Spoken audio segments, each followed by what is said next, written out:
आज मिथिला नगरिया निहाल सखिया निहाल सखिया हे निहाल सखिया निहाल सखिया हे निहाल सखिया। एक बार ताली बजा दे मैं सब गोटे दुल्हा सरकार के लेल कनी जोर से कनी अहू सब बजा दियो भैया। आज मिथिला नगरिया निहाल सखिया आज मिथिला नगरिया निहाल सखिया निहाल सखिया ए निहाल सखिया निहाल सखिया ए निहाल सखिया चारों दूल्हा में बड़का कमाल सखिया चारों दूल्हा में बड़का कमाल सखिया।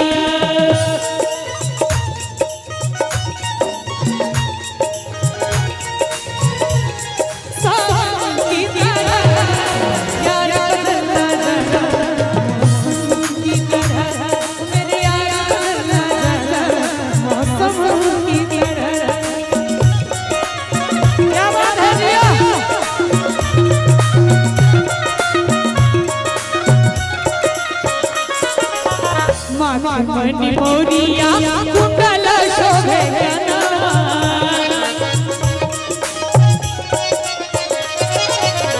मणि मोरिया कुंडल शोभे कनवा हरि कजरारी झूलवी नयनवा लाल लाल चचन चमके भाल सखिया आहे लाल लाल चचन चमके भाल सखिया चारों दूल्हा में बड़का कमाल सखिया चारों दूल्हा में बड़का कमाल सखिया।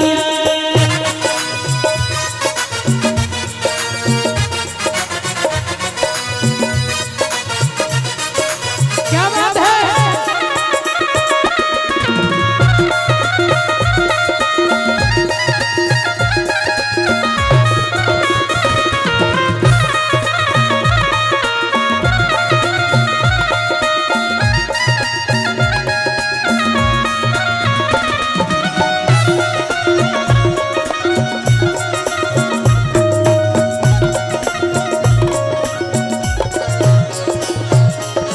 सबर गोरे गोरे जोड़िया जहान रे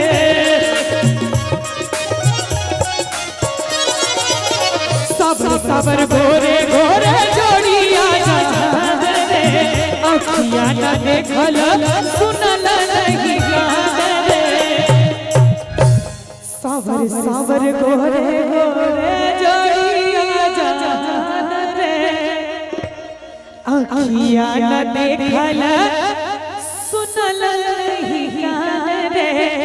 और अपना मिथिला के विधि व्यवहार के अनुसार एकटा विधि एहनो लोढ़ा से हिनकर गाल सखिया आहे लोढ़ा से हिनकर गाल सखिया। ई धुआं हमरा ऊपर उड़ै छै।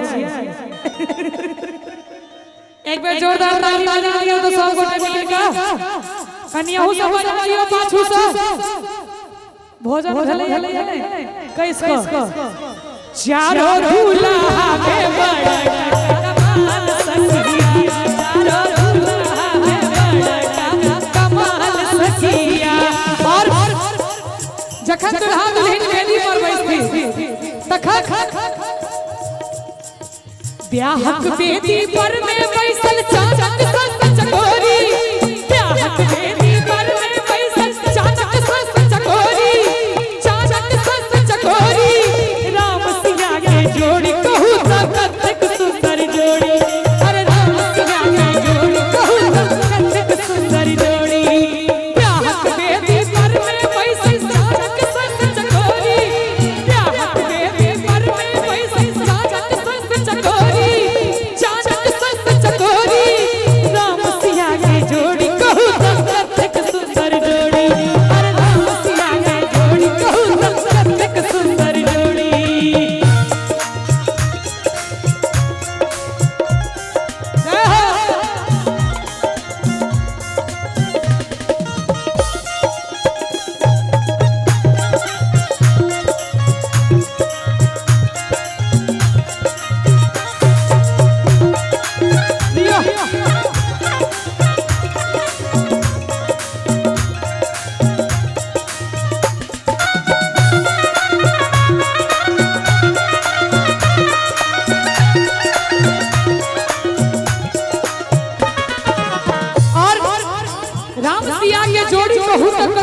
सुंदर जोड़ी। साजन मन में लड्डू फूटे सजनी मौन बताशा।